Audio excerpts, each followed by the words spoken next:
హల్లెలూయా. స్తోత్రం అంటే స్తోత్రమే, అవునంటే అవును, కాదంటే కాదు. అట్లా కాదు, క్రమం పద్ధతి ఉంటుంది. సరే, దేవుని యొక్క వాక్యములో మనం వెళ్ళకముందు దేవుని వాక్యము కొలసీలు రాసిన పత్రిక 3వ అధ్యాయం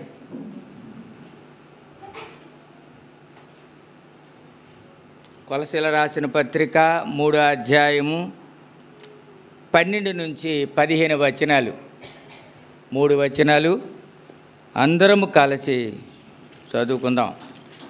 అందరూ బైబిల్ తెరవండి.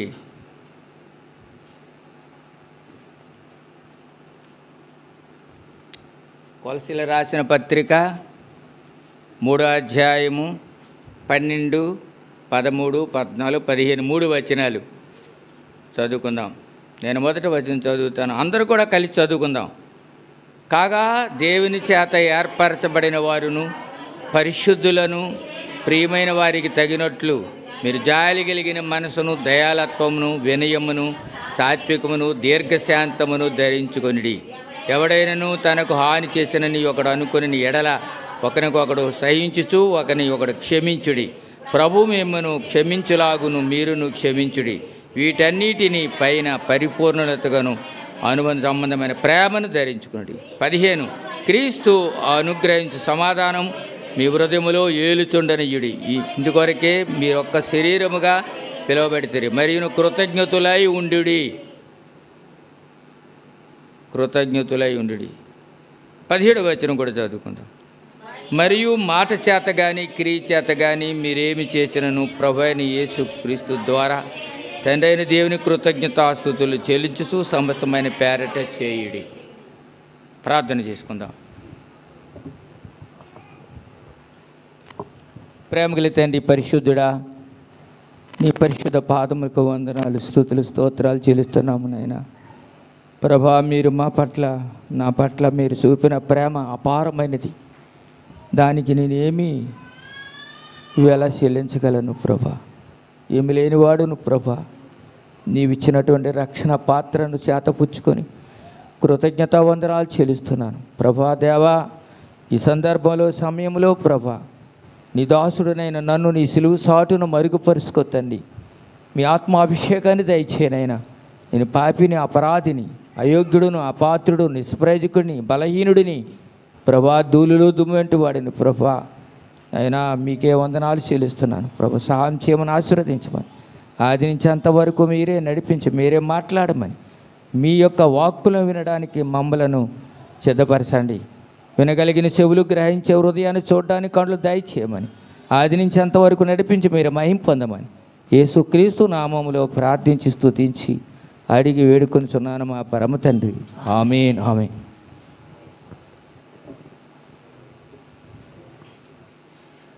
ప్రియులరా, ఈ మాట మనము అనేక సార్లు ఈ భాగాన్ని మనం చదువుకుంటున్నాం. ఇది క్రొత్తదేమి కాదు కనుక మనకు క్రొత్తదే, కానీ దేవుని దృష్టిలో దేవునికి అనాది కాలంలోనే మన కొరకు సిద్ధపరిచిన ఈ మాటలని మనం జ్ఞాపకం చేసుకుందాం. కనుక ఈ 12వ వచనంలో చెప్పబడిన మాట, కాగా దేవుని చేత ఏర్పరచబడిన వారు పరిశుద్ధులుగాను ప్రియులైన వారి తగినట్లు మీరు జాలి కలిగిన మనసును, దయాలత్వమును, వినయమును, సాత్వికమును, దీర్ఘశాంతమును ధరించుకొనిడి. దేవుని సన్నిధిలో దేవుని బిడ్డలు, రక్షింపబడిన వారు ఇందులో 8 వస్త్రాలు ధరించుకోవాలి. ఎన్ని వస్త్రాలట? 8 వస్త్రాలు. కానీ అందులో 3 వస్త్రాల గురించి చెప్పి ముగించుకుందాం. ఎందుకంటే సమయం చాలా సంకుచితముగా ఉంది కాబట్టి ప్రతి ఒక్కరు కూడా నా వైపు చూడండి, మాట్లాడినప్పుడు నా వైపు చూడండి, వాక్యం చదివినప్పుడు బైబిల్ వైపు చూడండి. ఇది నేర్చుకోండి, ఇది క్రమం ఇది. కనుక చాలామంది, నేను ఏ ఊరు వెళ్ళినా, ఎక్కడికి వెళ్ళినా, పరిసరికి వెళ్ళేటప్పుడు అందరూ నా వైపు చూడండి అంటాను. వాళ్ళు ఎక్కడ లేనటువంటి మాట అది. ఆయన చూస్తే తల మీద జుట్టు కూడా లేదు, దీనికి పెద్ద అందగాడిలాగా నా వైపు చూడండి ఆయన అనుకుంటారేమో. కాదు, నా నోట నుంచి వచ్చిన మాటలు దేవునివి, నావి కావు. కనుక ఆ విధముగా మీరు గ్రహించి చాలా జాగ్రత్తగా ఉండాలి. చిన్నపిల్లలు మీ స్వాధీనం ఉంచుకోండి. జీవము కలిగిన దేవుడు మాట్లాడుతున్నాడు. ఆ మాటలు మన హృదయంలో మనం ఏం చేయాలి? భద్రపరుచుకోవాలి. కాగా దేవుని చేత ఏర్పరచబడిన వారు ఎవరట? వీళ్ళు దేవుని చేత ఏర్పరచబడిన వారు. కనుక కొలసీలు రాసిన పత్రికలో, ఎపిసి రాసిన పత్రిక 1వ అధ్యాయము 6వ వచనం చదవండి. తన ప్రియుని యందు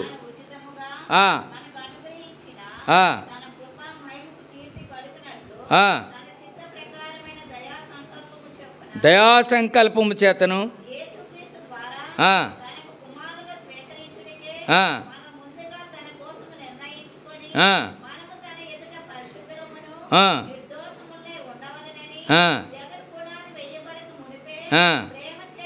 ఆయన క్రీస్తులో మనలను ఏర్పరచుకొనెను. దేనికి ఏర్పరచుకున్నాడట? ప్రేమ చేతను ఆయన క్రీస్తులో మనల్ని ఏర్పరచుకొని. ఎందుకంటే దేవుని కృపా మహదైశ్వర్యమును బట్టి ఆ ప్రియుని యందు ఆయన రక్తం వలన మనకు విమోచన, అనగా ఆయన అపరాధములను క్షమాపణ మనకు కలిగి ఉన్నది. అపరాధములు మానవులందరూ కూడా చేసింది అపరాధములు, నేరములు. కనుక ప్రతి ఒక్కరు కూడా ప్రభువైన యేసుక్రీస్తు వారు మనలని ఏర్పాటు చేసుకున్నాడు. కొలసలు రాసిన పత్రికలో 3వ అధ్యాయం 22వ వచనంలో 1:22 చదవండి. కొలసీలు రాసిన పత్రిక 1:22. తన సన్నిధిని పరిశుద్ధులుగాను నిర్దోషులుగాను నిరపరాధులుగాను నిలబెట్టుటకు ఆయన మాంసయుక్తమైన దేహమందు మరణము వలన ఇప్పుడు మిమ్మును సమాధానపరిచెను. ఆయన ఎదుట నిలబడాలి. ఎవరి ఎదుటట? ఆయన ఎదుట. ఆయన సర్వలోక సైన్యములకి అధిపతి, ఆయన సృష్టికర్త, ఆయన శిల్పి నిర్మాణకుడు. ఆ గొప్ప దేవాదు దేవుని ఎదుట నిలబడడానికి ఎవరికి శక్తి లేదు, సామర్థ్యం లేదు. కారణం ఏంటంటే ఆయన అగ్ని అయి ఉన్నాడు. ఆయన దహించే అగ్ని ఉన్నాడండి. ఆయన ఎదుట ఎవరు నిలబడలేరు. ఆయన ఎదుట నిలబడాలంటే మనం ఎట్లా ఉండాలట? ఆయన స్వభావంలో ఉండాలి, ఆయన పోలికలో ఉండాలి. ఆయనని మనము దర్శించాలంటే ఆయనతో మనం సమానమైన భాగంలో ఉండాలి. లేకపోతే మామూలుగా పాపదేహముతో, పాప శరీరముతో దేవుని దృష్టికి అసహ్యమైనటువంటి క్రియలు చేస్తూ ఆయన ఎదుట మనం నిలబడాలంటే మనకి సామర్థ్యము లేదు. ఆయన ఎదుట నిలబడాలంటే మనం పవిత్రులుగా ఉండాలి, పరిశుద్ధులుగా ఉండాలి, నిర్దోషులై ఉండాలి, నిష్కలంకులై ఉండాలి, నిరపరాధులై ఉండాలి, అనిందులై ఉండాలి. ప్రభు యొక్క నామాన్ని ధరించుకున్న మనము, ఆయనను ధరించుకున్న మనము ఆయన స్వభావంలో ఉండాలి. ఎట్లాగా ఉండాలి? ఆయన స్వభావంలో ఉండాలి. ఆయన స్వభావంలో మనం ఉండాలంటే ఆయనతో మనం సహవాసము కలిగి ఉండాలి. ఆయనలో మనము జీవించాలి. ఆయన మాటకి లోబడి ఉండాలి. ఆయన మార్గంలో నడవాలి. ఆయన అడుగు జాడలు విడిచిపెట్టాడు, ఆ అడుగు జాడల్లో మనం నడాలి. అప్పుడే ఆయనతో మనము మన సహవాసము లోకముతోను కాదు, లోకములో ఉన్నదానితోను కాదు, లేక అధికారులతో కాదు, లేక ధనవంతులతో కాదు. మన సహవాసము మన తండ్రి అయిన దేవునితోని, మన సహవాసము ప్రభువైన యేసుక్రీస్తు వారితోని, మన సహవాసము పరిశుద్ధాత్మతో మనము సహవాసము కలిగి ఉండాలి. అప్పుడు ఆయన స్వభావము మనలోనికి వస్తుంది. మన స్వభావము ఆయన తీసుకున్నాడు. మన దారిద్ర్యాన్ని తీసుకున్నాడు, మన అపరాధములైన తీసుకున్నాడు. మన నిమిత్తం ఆయన కలవరి సిలువలో ఆయన సిలువ వేయబడ్డాడు. నీవు నేను పొందవలసిన శిక్ష ఆయన పొందాడు. అందుకని నీవు నేను కూడా ఆయనలోను ఉండాలంటే మనం ఎట్లా ఉండాలి? పరిశుద్ధులుగా ఉండాలి, నిర్దోషులుగా ఉండాలి. అప్పుడే ఆయన ఎదుట మనము నిలబడలేం. ప్రభు అంటాడు, నేను పరిశుద్ధుడును కనుక మీరు కూడా పరిశుద్ధముగా ఉండండి. ఆయన పరిశుద్ధుడండి, ఆయనలోని పాపం ఏమీ లేదు. కనుక ఆ గొప్ప దేవాదు దేవుని దగ్గర మనం ఉండాలంటే ఎంత ఆధిక్యత ఉండాలి మనకి. చూడండి, 1వ యోహాను పత్రిక 3వ అధ్యాయము 5వ వచనం చదవండి. పాపములను తీసివేయుటకే ఆయన ప్రత్యక్షమాయను. ఆయనందు పాపమేమి లేదు. చూడండి, గుడ్డివాడు గుడ్డివానికి త్రోవ చూపలేడు, రోగి రోగిస్తుని బాగు చేయలేడు. కనుక ప్రియులరా గమనించండి, ఎంత భయంకరమైన జీవితం మానవులు జీవిస్తున్నారో. అయినా ప్రభుని నమ్ముకున్న వారు కూడా దేవుని యందు భయభక్తులు లేని వారిగా జీవిస్తున్నారు. కారణం ఏంటంటే వారి మీద శిక్ష శీఘ్రముగా రాలేదని. ప్రసంగి గ్రంథకర్త 5వ అధ్యాయం 8వ వచనం అనుకోండి, చదవండి.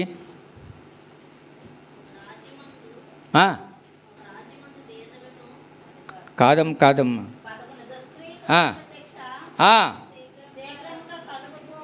శీఘ్రముగా కలుగుబోవుట చేత మనుషులు భయము విడిచి హృదయపూర్వకముగా దుష్క్రియలు చేయుదురు. దేవుని భయం లేదు. ప్రభుని నమ్ముకున్న వారు కూడా పాపం చేయడానికి ఏమాత్రం కూడా వెనుకంజ వేయరు. అయ్యో నా దేవుడు చూస్తున్నాడని భయం కూడా లేదు. కనుక ప్రియులరా, అట్టివారు దేవుని ఎదుట నిలవలేరు. అట్టివారు దేవునిని ఘనపరచలేరు. కారణం ఏంటంటే అరికాలు మొదలుకొని తల వరకు పాపముతో నిండి ఉన్న మానవునిని అరికాలు మొదలుకొని తల వరకు తన అమూల్యమైన రక్తము చేతను కడిగి పవిత్రపరిచి తన సొత్తుగా, తన కుమారుడిగా, తన స్వాస్థ్యంగా, తన భాగముగా చేసుకున్నాడు. అట్టి గొప్ప దేవుని ఎదుట నీవు నేను ఇంకా దోషులుగా ఎంతకాలం నిలబడతాం? ఎంతకాలం ఆయన దుఃఖపరుస్తాం? ఎంతకాలం ఆయన ఏడిపిస్తాం? మహిమ పరచవలసిన వారిగా ఉండాలని అన్నిటికంటే, సృష్టి అంతటికంటే నిన్ను ప్రథమ ఫలముగా ఆయన ఏర్పాటు చేసుకునే కారణం అది. ఆయనని మహిమపరుస్తావని. ఎట్లాగా? క్రియల ద్వారా, మాటల ద్వారా, చూపు ద్వారా, నటక ద్వారా, ప్రవర్తన అన్నిటి విషయములలో దేవుని నామాన్ని మహిమపరచాలి మన ప్రవర్తన ద్వారా. అందుచేత నీవు నేను కూడా ఆయన ఎదుట నిలబడాలంటే ఆయన స్వభావం మనం ధరించుకోవాలి. బాప్తీసము తీసుకున్న ప్రతి ఒక్కరు కూడా ఆయన స్వభావాన్ని ధరించుకున్నాం, ఆయన నామాన్ని ధరించుకున్నాం. కనుక మనం ఎట్లాగా ఉండాలంటే జాలి కలిగిన మనసు కలిగి ఉండాలి. ఏం మనసు అండి? జాలి కలిగిన మనసు. జాలి కలిగిన మనసు. లూకాసు వార్త చదవండి. లూకాసు వార్త 10వ అధ్యాయము 34వ వచనం. అతనిని చూసి అతని మీద జాలిపడి నూనెయు ద్రాక్షరసమును ఆయన గాయములు కట్టి తన వాహనం మీద ఎక్కించుకొని పోటుకుని వాని ఇంటికి తీసుకుని పోయి పరామర్శించెను. చాలమ్మా, ఎంత గొప్ప దేవుడు అండి. ఇదండి జాలి కలిగిన మనసు. ప్రక్కన ఎంతోమంది పడిపోతుంటే వాళ్ళు చూసి ప్రక్కకి వెళ్ళిపోతారు. లేవీడు అట్లాగా పోయాడు, యాజకుడు అట్లాగా పోయాడు, సమరీయుడు కూడా వచ్చి ఆదరించాడు, ఆదుకున్నాడు. ఆయన జాలి కలిగిన మనసు ఆయనలో ఉంది. అటువంటి జాలి కలిగిన మనసు ప్రభువైన యేసుక్రీస్తు వారికి ఉన్నదని రుజువుపరిచాడు. కనుక నీవు నేను కూడా జాలి కలిగిన మనసు ఉండాలి. చాలామంది ధనము చెల్లిపోతుంది, ఖర్చు అయిపోతుంది, ఎవరికైనా ఇచ్చి వారిని ఆదరించి, ఆ బాధల్లో ఉన్నవారు, కష్టాల్లో ఉన్నవారికి ఓదార్పు ఇవ్వాలి, ఆదరించాలి. నువ్వు జాలి కలిగిన మనసు యేసుక్రీస్తు ప్రభువారిని నువ్వు ధరించుకున్న వాడవైతే, ధరించుకున్న దానవైతే, ధరించుకున్న వాడవైతే, సహోదరుడి సహోదరుడా, జాలి కలిగిన మనసు నీకున్నదా లేదా ఒకసారి పరీక్షించుకో. కనుక ప్రియులరా, చాలామంది అనుకుంటారు ఎంతో ప్రేమ చూపిస్తారు, లోపల ప్రేమ ఉండదండి. బయటిని పైన మాటలు, అమ్మా ఆహారం లేక ఉన్నావా, ఇన్ని దినాల నుంచి ఇబ్బందులో ఉన్నావా, అట్లాగైతే ఇదిగో నా దగ్గర 1 కేజీ బియ్యం ఉన్నాయి, తీసుకెళ్ళి వండుకొని నీ బిడ్డలకి ఇచ్చి నీవు నీ భర్త తినండి, ఇది నాన్ని ఏదో చేత తీర్చుకోండి. అది జాలి కలిగిన మనసు. జాలి కలిగిన మనసు మనకు ఉండదు. కఠినమైన హృదయము అయినా వాక్యము చేత నిన్ను బ్రద్దలే కొట్టి నీ యొక్క కఠినమైనటువంటి హృదయాన్ని ఆయన మెత్తని హృదయానిగా చేసి నిన్ను మాంస గుండె నీకు ఇచ్చాడు.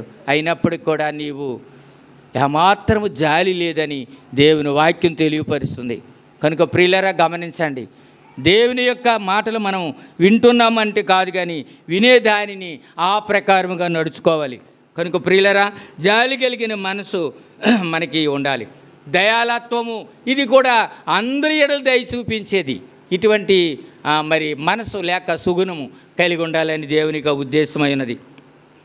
ఇక్కడ సాత్వికము చూసినట్లయితే తండ్రి అయిన దేవుడు ఆ యొక్క కలవరి శిలువలో 3 మేకులు ద్వారా నింగికి నేలకి వేలాడుతూ ఉన్నప్పుడు ప్రభువైన యేసుక్రీస్తు వారు ప్రార్థన చేస్తున్నాడు. ఏమని చూడండి, లూకాసు వార్త 23:34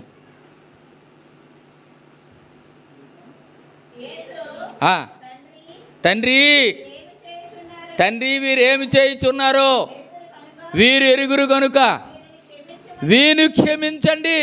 ఒక ప్రక్క నుంచి మేకులు ఆ యొక్క శరీరములో ఎట్లాగెళ్తుంది, గసమని లోపలికి దూసుకుపోతున్నాయి. 9 అంగుళాల మేకులు, 1-2 అంగుళాలు కాదు, 9 అంగుళాల మేకులు లోపలికి వెళ్తుంటే ప్రభువైన యేసుక్రీస్తు వారు సాత్వికుడు. ఆ సాత్వికుడు తండ్రిని ప్రార్థన చేస్తున్నాడు, తండ్రి వీరేం చేస్తున్నారో వీరిని క్షమించు, క్షమాపణ గుణము నీకు నాకు కూడా క్షమాపణ లేదని దేవుని వాక్యం తెలియపరుస్తుంది. కనుక ప్రియులరా, దేవుని బిడ్డలుగా మనం ఈ దినాన్ని ఈ జాలి కలిగిన మనసు కలిగి ఉండాలి, సాత్వికమైనటువంటి మనసు మనం కలిగి ఉండాలి. కనుక ప్రియులరా, ఈ జాలి కలిగిన మనసు దేవుడు మనకిచ్చాడు, దయాలతో మనకిచ్చాడు. అది అందరి ఎడల చూపించినటువంటి గుణమని వినయము, ఇది నిస్వార్థ జీవితముతో క్రీస్తులో దినదినము మనము ఏం చేయాల మరి పరిమళించాలి. తన శిష్యులు పాదాలు పడుగుతున్నాడు యేసుక్రీస్తు ప్రభువారు, ఇది వినయం. ప్రభువైన యేసుక్రీస్తు వారు ఆ యొక్క శిష్యులు పాదాలు కడుగుతున్నాడు. వినయ విధేయత కలిగిన వాడు. ఆయన ఎక్కడా, ఈ శిష్యులు ఎక్కడా, నీవెక్కడా, నేనెక్కడా? నిన్ను నన్ను కూడా శుద్ధ జలముతో పవిత్రపరిచాడు. ఇశ్రాయేలీలు వారు చూస్తుండగా వారు ప్రభువు చేస్తున్నటువంటి క్రియలన్నీ చూస్తున్నారు. అయినప్పుడు కూడా వాళ్ళ మనసులు, వాళ్ళ హృదయాలు మారలేదు. కనుక ప్రియులరా, మన జ్ఞాపకం చేసుకొని ప్రభు దగ్గర ఎట్లాగ ఉండాలి, ఏ విధముగా ఉండాలి, ఇదేనాని మనతో దేవుడు మాట్లాడుతున్నాడు. జాలి కలిగిన మనసు ఉండాలి, వినయము కలిగిన మనసు ఉండాలి, దయాలత్వము కలిగి ఉండాలి, సాత్వికము. ఈ సాత్వికం అన్నది ప్రభువైన యేసుక్రీస్తు వారు మనకు చూపించారు. చూడండి, దేవుని యొక్క బిడలుగా మనం ఇదన్నా సాత్వికానికి ఆపోజిట్ ఏటట, వ్యతిరేకమేంట? సాత్వికానికి ఆపోజిట్ ఏంటి లాజర్ గారు? సాత్వికానికి ఆపోజిట్ ఏంటి? జగడం అండి. ఏంటట? జగడం. సాత్వికము లేదు. ఈ సాత్వికము దేవాదేవుడు మనకు తెలియపరుస్తున్నాడు. చూడండి, ఆదికాండములో మాట ఉంది.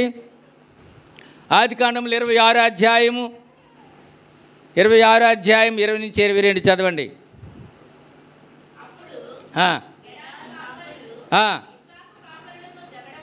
జగడమాడి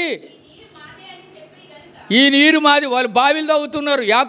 ఆ యొక్క అబ్రహాము తవ్వినటువంటి బావులు మరి వాళ్ళు పూడ్చారు. అది మరలా వీళ్ళు త్రవ్వుతుండగా ఈ నీరు మాది, ఈ బావి మాది, ఈ స్థలం మాది, నీవెవరయ్యా ఇక్కడ త్రవ్వడానికి అని ఫిలిష్తీయులు ఇబ్బంది పెట్టినప్పుడు ఇస్సాకు ప్రజలు ఏం చేశారమ్మా? వేరొక స్థలానికి జగడమాడి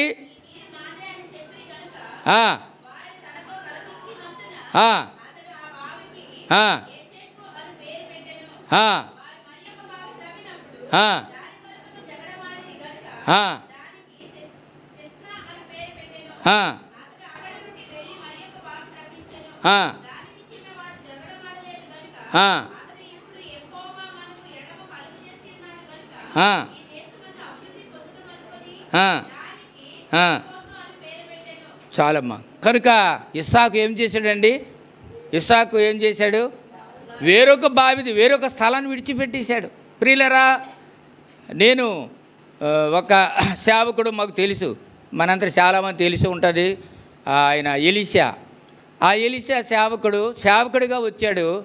సేవకుడిగా వచ్చి కొన్ని దినాలు అయిన తర్వాత అక్కడ సంఘం అభివృద్ధి అయింది. అభివృద్ధి అయిన తర్వాత అక్కడ మందిరం కట్టారు. ఆ మందిరంలో సేవ చేస్తుండగా ఈ మందిరము ఇది యునైటెడ్ క్రైస్తవ సంఘం మందిరం అని వాళ్ళు పేరు పెట్టారు. అంటే ఈయనంటాడు, మీది ఎలాగవుతుంది, ఇది నేను కష్టపడ్డాను, నేను ఇంత పని చేశాను అంటాడు. మా దగ్గరికి వచ్చాడు, అలాగా ఏవేవో చెప్తున్నాడు. అయితే నేను అన్నాను, దానికోసం ఇక్కడ సేవ లేదనుకోండి, ఇంకో దగ్గరికి వెళ్ళిపోండి, అక్కడ సంఘం స్థాపించండి, అక్కడ సంఘాన్ని స్థాపించి ఆత్మలు సంపాదించి దేవునికి అప్పచెప్పండి, ఆ పరిచర్య ఆశీర్వదిస్తాడు దేవుడు అని నేను చెప్పినప్పుడు, అదేంటంటే అట్లా చెప్తారు, ఇన్ని సంవత్సరాలు కష్టపడ్డాను, ఆత్మలు సంపాదించాను, సంఘం నాది, మాకు కొంత హెల్ప్ చేయండి, నేను రాను బాబు అక్కడికన్నా. మీకు అర్థమైందా?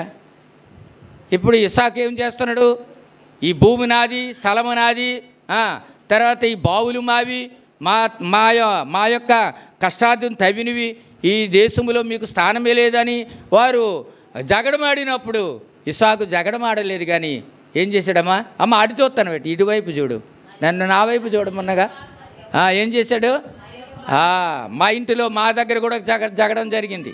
ఆ జగడానికి మేమేం చేసాం, మా బాబు అన్నారు, ఇది శాశ్వతం కాదు, పునాదులు కలిగిన పట్టణం మనకుంది, దాంతో ఆడలొద్దు, విడిచిపెట్టి. ఎవరైనా అలా విడిచిపెడతారా? ఏమాత్రం గోవు పాద భూమి కూడా విడిచిపెట్టరు ఈ దినాల్లో. ధనవంతులు అట్లాగే చేస్తారు, బీదలు కూడా అట్లాగే జగడానికి సిద్ధంగా ఉంటారు. కనుక ఇస్సాకు ఏం చేశాడు, సాత్వికుడు. ఇస్సాకు ఆ ప్రభువైన యేసుక్రీస్తు వారి యొక్క మార్గములో నడిచినటువంటి, అడుగుజాడలో నడిచినటువంటి ఆ స్వభావం కలిగిన వాడు. కనుక ప్రభువైన యేసుక్రీస్తు వారు నిన్ను నన్ను కూడా ఎన్ని నేర్చుకున్నాం మనం, జాలి కలిగిన మనసు ఉండాలి. రెండోది దయాలత్వం ఉండాలి, అందరి ఏళ్ళ దయ చూపేది. వినయము ఎంత, ఆయన దేవాది దేవుడై ఉండి భూమి మీద ఉన్నటువంటి నరుని యొక్క పాదాలు కడిగాడు. ఎంత వినయం అంటే అంత విధేయత. నీవు నేను కూడా ఎవరైనా మన మీద దారిని వెళ్తుండగా వాళ్ళు తిన్నట్టు పాత్రలో నీళ్ళు జల్లిశారనుకో, మన బట్టలన్నీ శుభ్రంగా పాడైపోతాయి. ఏమంటాం అప్పుడు, ఏమి నీ కళ్ళు ఉన్నాయా లేవా అంటావా లేదా? ఏమా ఎవరు అనరా? హై బాబు, ఎంత దీనత్వం, ఎంత వినయము మీలో ఉంది. ఏమి కళ్ళు కనబడవా, పొగరెక్కిపోయావా అని అడుగుతాం. అంతే, దేవుని యొక్క వినయము, దేవుని యొక్క స్వభావం మనలో ఉన్నదా? లేదు. వాళ్ళు మేకులేస్తుంటే, తండ్రి మీరు ఏం చేస్తున్నారు, మీరు ఎరుగురు కనుక వీని క్షమించండి. ఆ స్వభావం మనలో ఎంతమందిలో ఉందో నాకు తెలియదు. కానీ ప్రియమైన సహోదరులారా, అటువంటి మనసు కలిగి ఉండాలని దేవుడు ఈ దినాన్ని మళ్ళీ హెచ్చరిస్తున్నాడు. ఎందుకంటే మనము చివరి దినాల్లో, కడవరి దినాల్లో ఉన్నాము. ఏ దినముకి ఏమి సంభవిస్తుందో మనకి తెలియదు. దినములు భవిష్యత్తు జ్ఞాని అయిన దేవుడు చెప్తున్నాడు. రాబో దినాల్లో ఉన్నటువంటి ఆ పరిస్థితిని మీరు నా ఎదుట నిలబడాలి. అందుకే మిమ్మల్ని లోకములో నుంచి, పాపములో నుంచి, ఈ యొక్క అన్యుల మధ్యలో నుంచి మిమ్మల్ని ప్రత్యేకపరుచుకొని నా సొత్తుగా చేసుకున్నాను. ఎందుకో నా కుమారులుగా చేసుకున్నాను, నా ఆస్తికి అంతటికి మీరు వారసులుగా ఉండాలని. అవునా కదా? ఎవరు ఇక్కడ భూమి మీద ఇక్కడ ఉన్నటువంటి భూములు, పొట్టులు, వాటి కోసం జగడములు ఆడకూడదు, తగాదులు ఆడకూడదు. 2 ఎకరాల భూమి మా ఊరిలో మాకు మా తండ్రి ఇస్తే, మా తండ్రికి ప్రభుత్వం ఇస్తే ఆ భూమి అలా విడిచిపెట్టిస్తాం. మా వాళ్ళు చాలామంది అన్నారు, వెళ్ళండి జగడం ఆడ. వాళ్ళకి అప్పచెప్పాం, దాని ఫలితమే మీరు తినండి అని. అది మాది అన్నారు. ఇప్పుడు ఏం చేస్తాం? జగడమాడుతామా, విడిచిపెట్టేస్తామా? చెప్పండి. 2 ఎకరాలంటే 2 కోట్లు చేస్తే చేయదండి. ఏం చేయాలా? లాజర్ గారు చెప్పాలి. మీరు సేవకుడిగా చెప్పలేవటండి. జగడమాడుతామా, విడిచిపెట్టేస్తామా? విడిచిపెట్టియాలా? మీరు విడిచిపెడితే నా పరిస్థితి ఏంటి? కనుక ప్రియులరా, మనం దయా చూపించాలి, దీనత్వం చూపించాలి, వినయము కలిగి ఉండాలి, సాత్వం కలిగి ఉండాలి. ఉంటే మనము ఇంకో విషయం ఏంటంటే దీర్ఘశాంతము కలిగి ఉండాలి. దీర్ఘశాంతం. కనుక ప్రియులరా, మనమందరం కూడా దేవుని బిడ్డలుగా మనము దీర్ఘశాంతము కలిగిన వారిగా ఉండాలని దేవుని యొక్క ఉద్దేశమై ఉన్నది. ఏర్పాటు చేసుకున్నాడు నిన్ను నన్ను కూడా. ఏర్పాటు చేసుకున్న వారు ఎట్లాగుండాలి అని చూసినట్లయితే మనము పరిశుద్ధులముగాను పవిత్రులుగాను ప్రభువైన యేసుక్రీస్తులో ఉండాలి. కనుక చూడండి, ఇక్కడ చూసినట్లయితే దానియేలు గ్రంథంలో ఒక మాట ఉంది. దానియేలు గ్రంథం చూడండి, పరిశుద్ధులు అనగా ప్రత్యేకపడిన వారట.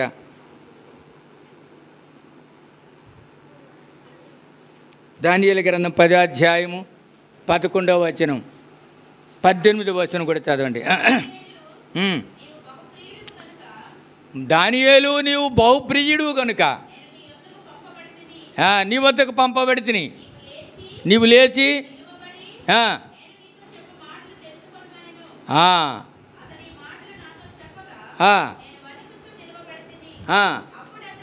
అతడు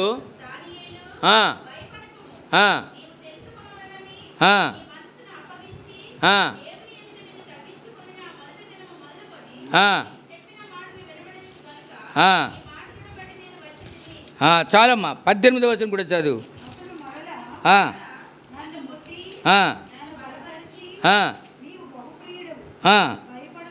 భయపడకము,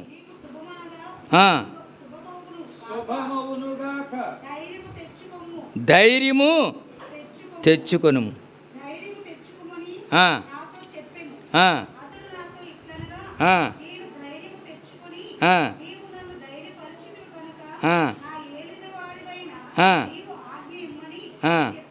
చాలమ్మా, ఇక్కడ 18వ వచనంలో అంటాడు, అతడు మరలా నన్ను ముట్టి నన్ను బలపరిచి నీవు బహుప్రియుడివి.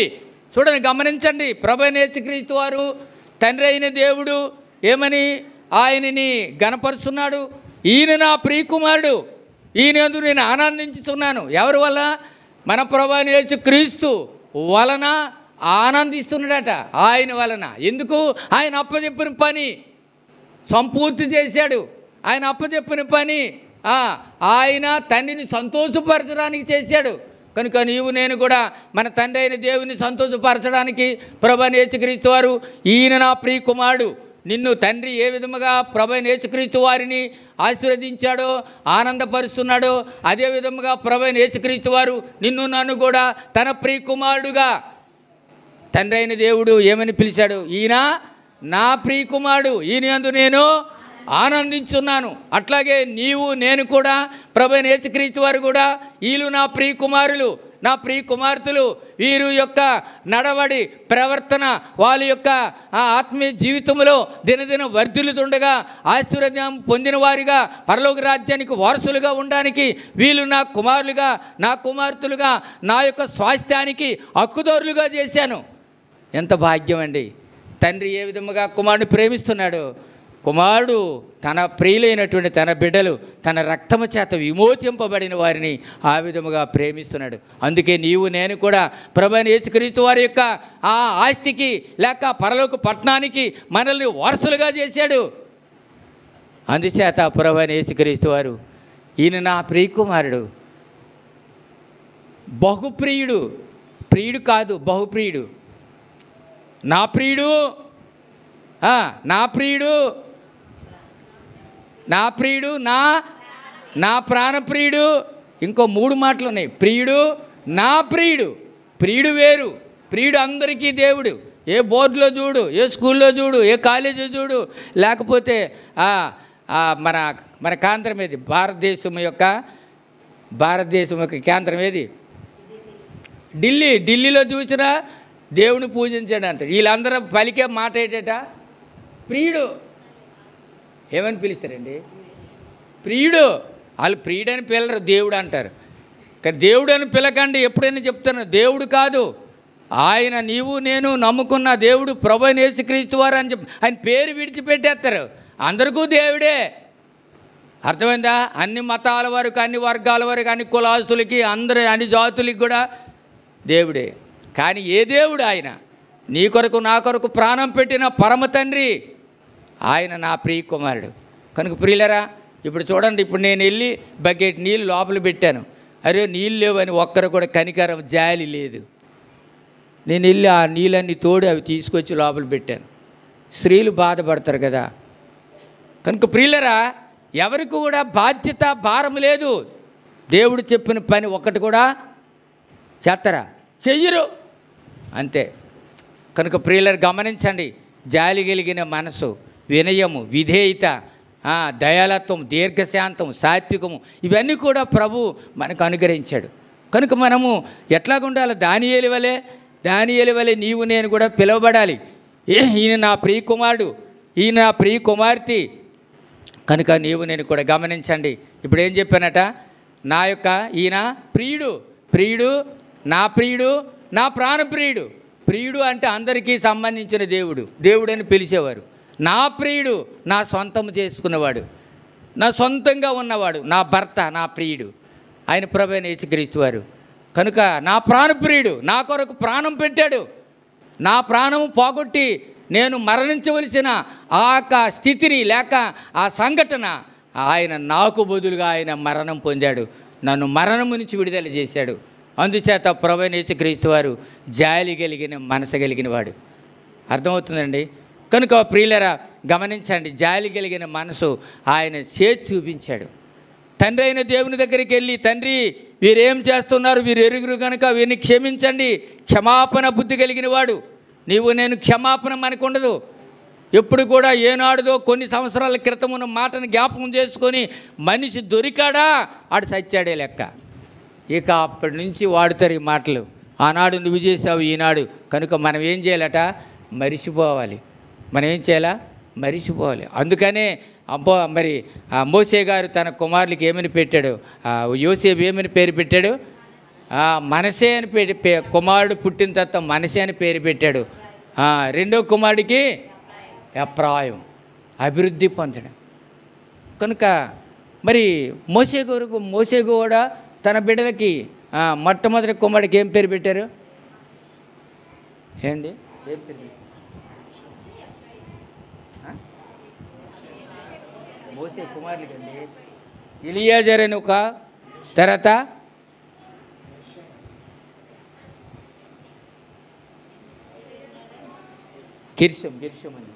గెర్షేము అంటే అర్థం ఏంటంటే, గెర్షేము అన్నటువంటి మాటకి పరదేశిని లేక యాత్రికుడిని అని కూడా పేరు పెట్టారు. అంచేత నీవు నేను కూడా లోకములో పరదేశులు. మనది దేశం కాదు, మనది రాజ్యం కాదు, మనది స్థలం కాదు, మనది ఊరు కాదు. మనది ఏ ఊరు? నయోమి గారు ఏ ఊరు? బొబ్బులా? ఏ ఊరు మంది? మంది పరలోక పట్టణం మంది. మనం అక్కడి నుంచి వచ్చాం, మరలా అక్కడికే మనము వెళ్ళాలి. కనుక భూమి మీద జీవించున్నంత కాలం మరొకసారి ఆ మాటలు చదువుకుందాం. 5వ అధ్యాయం